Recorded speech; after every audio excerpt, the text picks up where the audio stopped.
But I want to say this man fought very, very, very hard to be here. He opened up, he got pushed around by Jason Friesma a lot. I also think he pushed Jason Friesma around a lot Much too. as I could. Yes. All day.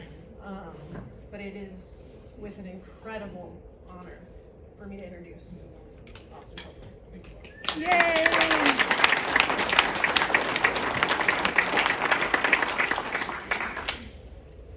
Good evening, my name is Austin and I'm an alcoholic. Hope I don't stand out in the room too much for that one. Actually, I want to open up with a little reading here. I'm going to call it from the Pelster to Friesma. Something he made me do, and if you've had him for a counselor, you might know how that works. Little love letter here. Yeah, I know, right? Scary.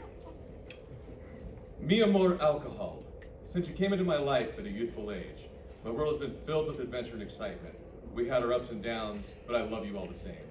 You've been my partner through so many times. Holidays, birthdays, barbecues, daily chill, relaxing at home, weddings, funerals, and when the hell ever.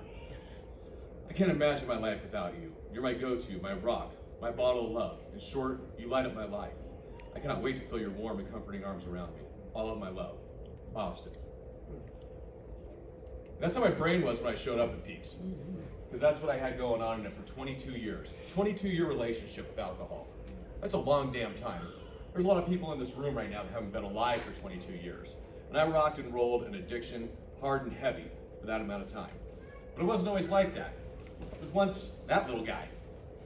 And I think maybe he had some signs of an alcoholic going on, the mismatched slippers, hanging out in the kitchen with a stray dog, he was buff. But life was basically your standard, normal middle-class family growing up, cheeseburger smiles going on, fake as can be, bad wallpaper. Not a whole lot of different than anybody else out there. Life kept rocking and rolling. We grew up, we had some fun, did all the things that kids in West Nebraska would do. Did some hunting, things like that, not too shabby. My brother and sister grew up just fine as well. Moved into a lot of different things through the schools. Was actually on stage for some plays at some point in time. Only comic relief though. I think it was Evil Life Legal and like Little Abner or something here. But it was a lot of fun. As time progressed and the family kept growing up, so did my sister. She's taken. I still have her number though, if you really need it. It's work out. But dream jobs came around, and my life was perfect. Things were great. I'm growing up, and here I am. I became the director of rock climbing for Climbing Wall at YMCA at a young age. But at that young age, I was already out of the house, and I learned a little bit of partying and a little bit of fun, and that's where it started. I had to get the shirtless picture in there just so I feel right about myself for a second. I know what it looks like now. Well, that partying got me that different job. You can see down here, I started slinging drinks. Because that's a fun industry to be in when you're young, too. I'm slinging drinks, that whole Tom Cruise cocktail thing. What's the show with the chicks that dance on the bar? I can't remember. Or something like that. They're all lies, not that glamorous of a lifestyle. But I still managed to get out and do things I like to do, and I love putting this Nebraska flag up when I'm in Colorado because it just waves everything for me.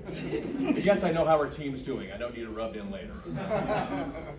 Still climbing mountains. I believe this is Quandary Peak, but at the same time, enjoying everything I can in Colorado, including a good batch of drinking. And there was a lot of it going on. And it never lightened up. For 22 years, 8 of them were in this state. 22 years, draining at least a liter a day. That's a lot. That's an awful lot. But it didn't matter because the world was a party around me.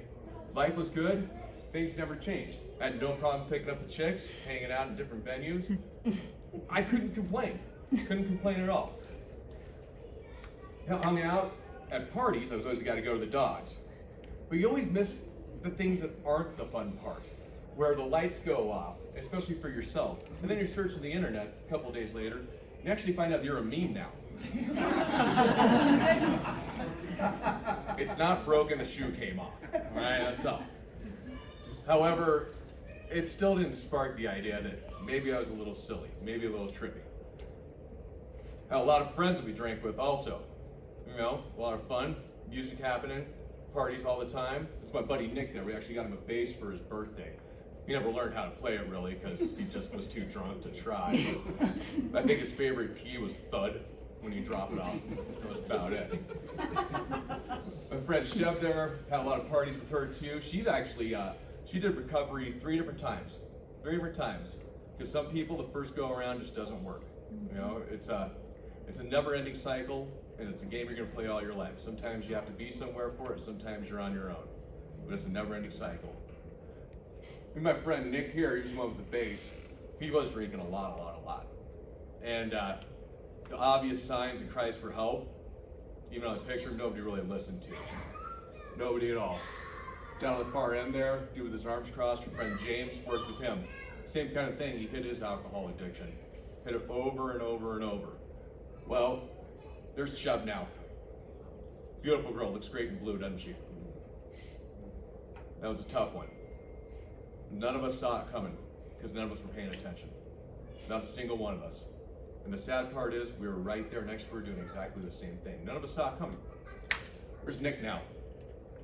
Nick ran out of money in his drinking. Decided, you know, I'm gonna try to detox on my own. Had one of those nice couch Caesars. Took a long nap, forever. James hit his alcoholism. You with the arms crossed? Never gonna see him again either. He disappeared into a hospital, gone to us. It's a pretty big group of friends there. Every one of them mourning losses of our other friends, but at the same time, still hammering them back and doing the same thing. This is what I was doing with them for 22 years. 22 stinking years. What do you do when you're at a memorial for people who died drinking? You go to the bar. This is outside the bar we did the memorial at. You'd think that'd have been a sign of us, right? No. We just kept going and being stupid. Over and over. That's actually my favorite one on here. Until you do really stupid things. This one actually has a fun story behind it. Wrecked a scooter. Has anybody here ever driven one of those Honda Metros? No? Yeah, no? Yeah, I drove it for about 15 feet. Long story short, I was gonna go get some smokes from the bar. Looked down the street to the left, to the right, gunned it to take off. You ever seen those horse-drawn carriages in Denver? Right up there, boom, seen them real quick, face to face. I hit a horse-drawn carriage. And somehow avoided a DUI on it. I don't know how. Really nice cop. I think he was laughing too hard to write the ticket, is what it was. You think that'd have been a sign too? Hell no. We just keep on drinking until bad things happen. And this is where my life started to turn around. And this is where I want to get into the story a whole lot. In 2015, I had a little incident where my gallbladder was acting up. And naturally, I was like, oh, no big deal, Gallbladder removal, went right back into drinking, as if that could have never been the cause whatsoever. Kept hammering down. 2020 hits and we're in COVID. And as COVID's hitting, what would everybody end up doing? They end up getting in lockdown. What do you do in lockdown? You start drinking a lot. So we were drinking heavier and heavier. One morning, woke up to go use the restroom. As I'm walking there, grabbing chairs and things in the living room, trying to figure out, why do my legs hurt so much? Around the corner, go to the bathroom, legs gone. Just like that. Scared the hell out. Couldn't figure it out, tried to get doctors. It's COVID though, so you can't go anywhere to see anybody. Freaking out for days and days. Finally I get to a doctor and they diagnosed me with Guillain-Barré syndrome.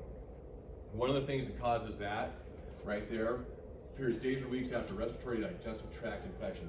Digestive tract infection was right around here in this beautiful liver. It was starting to shut down on me. It started shutting down the rest of the body. So some things that go along with Guillain-Barré is basically, if you know anything about wires, so your charger for your phone, you start stripping out the sheathing for it, it starts doing bad things. Well, that's what all the nerves inside the body started doing. Shut down the legs, arms, the hands. But I wouldn't say it was from drinking. Not at all. Could never admit that. Never be from the damn drinking. Gotta be something else. So went and worked everything I could into physical therapy. Yeah, I know, that's a pretty bodybuilder weight right there. That's the best I could put up for a month. Physical therapy, I had to go back in and learn how to walk again.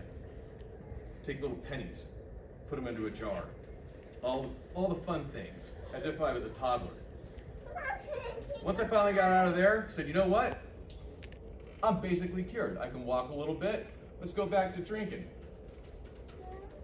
Wasn't that hard because things were already getting snuck in for me while I was there. Had some pretty creative friends. God bless them. Of course, those are the same ones that need treatment these days, too. So, drunk guy, nice fat face there, nothing to do around the house. Kept hammering around and hammering around and hammering around down the booze. Moved up from the leader to the handle because it was, easier to get dropped off to me and, easier to carry around. So that handle a day started kicking in. It's a lot of booze. And the sad part is, I wasted my recovery on Fireball of all the damn things. Disgusting. Well, eventually, the drinking kept going, shots up. I found my way to the bar over and over until I found my way back to the hospital. And this time it was the big shit.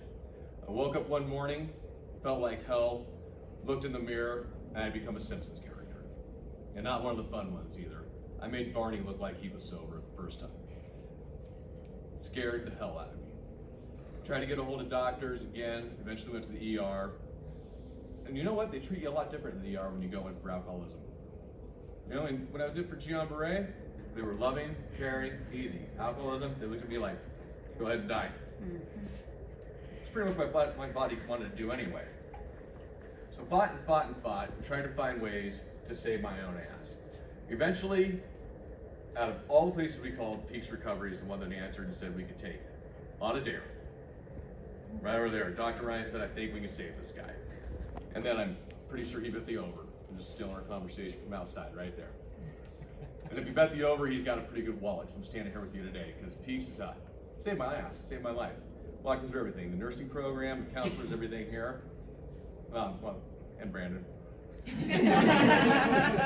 Hey, somebody's got to kick you around and tell you what's up. That's what it is. Amazing job. Well, all the little things that went on in the hospital, if you guys ever want a shot of Fireball, this is the fluid, which is basically Fireball that went ahead and cleared out with a nice thoracentesis process from between my liver and my right lung. Delicious, isn't it? Delicious. I think they still have it. So, with Friesma here, he had me write another one. And this would be my obituary for drinking. Austin was laid to rest on 7/1/2020 after somebody who struggles with alcohol addiction. Austin was always remembered for his person that was always willing to share a drink and exchange stories for countless hours while frequenting local bars and taverns.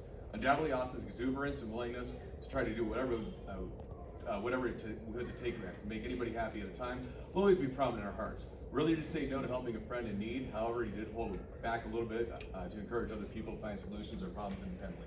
Austin will forever be remembered by his countless friends and acquaintances. Mostly Austin will be remembered by his mother and father, Mike and Bonnie, his brother Ben, his sister Krista, remember her? Countless extended family, and ever so greatly by his ever faithful sidekick, love of his life, the ever faithful Oak Marine Betty Ford Pelster, because that's my girl. She puts up a lot of shit. So, dead Austin from alcohol is gone. Living Austin is now here, and it's time to survive. It's time to thrive. So I check in at Peaks. Handsome double, right there, huh? The color's not off on this, that's truth. It was a hard truth. It didn't clear up for a long time. I believe we had some moments where Friesma, this is another reading from Pelster to Friesma, where I had to finally get to terms on it. And this one is a little breakup letter, letting her know she's gone. Alcohol. This becomes a shock to you. However, I need to get this off my chest. You lied to me. After so many years of trusting and believing you, I now see your true colors. There's no better way to sum this up, but you're an evil, deceitful bitch. You tricked me into spending thousands of dollars just to keep you around, and that's just the tip of the iceberg. Your influence has caused me pain in so many ways. For example, you emptied my wallet, ruined my relationships, talked me into toxic relationships, allowed me to put faith in superficial friends, never cared if I drove drunk, distanced me from my family, taught me to countless one-night stands, challenged my abilities to make my work life functional. Bitch, you even tried to fucking kill me. Didn't make it though. You need to be out of my life forever. Don't try for a second chance, will not be welcome. It's over. We are over. Now go away and take your evil with you. Make sure not to forget any of your flying monkeys. This is the end. Fuck you. She's gone. She never called back. I'll never answer. I changed my number for her. Now with her out of the way, and working with these gentlemen who I've had around for the last 2 years of my life, most of them are in the room right now, found sobriety. And I didn't just find it with Peaks, I didn't just find it with this group, but I found it myself. And all that time growing up and all the little things that are happening, I never really had anything of my own. Everything was part of the family or part of work or part of this and that. They could all be given to somebody else or taken away or moved around with. But now I have something that's mine. It's just mine. And I get to have it. And I'm not giving it to anybody else. I'll share the process. I'll tell them where to find it. But now I have something that's truly my own, and I love it. I love every little bit of it. It's my achievement. Nobody else gets a participation trophy. No second place. Mine, number one on this.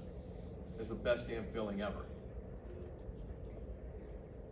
Still together with these guys. By the way, we still have some leftover brisket. We'll be having out on tomorrow night with our little soiree. For those of you that know about it, if you make it there, get there. Brisket's amazing. Thank you, Joshua. That guy right there. 2 years of hanging out with these dudes is great. But then there's the ones that we lost. Certain people that were in treatment with us that thought they found their way, tried hard, and didn't make it out. And that's the tough stuff, and that's the reality. Because they had their gift, and they lost it. And forever in our hearts, we'll always have them. But lesson learned. Today, living a happy, healthy life with my best friend, Oakley Marie Betty Ford Pelster. Love saying that name with the Betty Ford in it because she got me through a lot of shit. In beautiful Kentucky, we have a good time out there. We're living a healthy life. Still always be this guy though. Restart on him, keeping him going. He just missing some years in the middle. A lot of people I'll never see again. A lot of people that went down the wrong way. But in this room, I see a lot of people are gonna go the right way. I know there's a repeat or two in here. That's because you're trying hard. There's some people that don't need to repeat. There's some people that don't think they belong here. Embrace what you got. This is a gift. This is hands down a gift. Because if I didn't make my way into Peaks, people would give another eulogy 2 years ago over my little piece of dirt. So that'd be all I have left. So, short and simple on that, but it's a pleasure to be back here and see faces that have kept me alive. To make sure I didn't die. Faces I know they're gonna get the same opportunity. And it's beautiful, and I love you all. Thank you.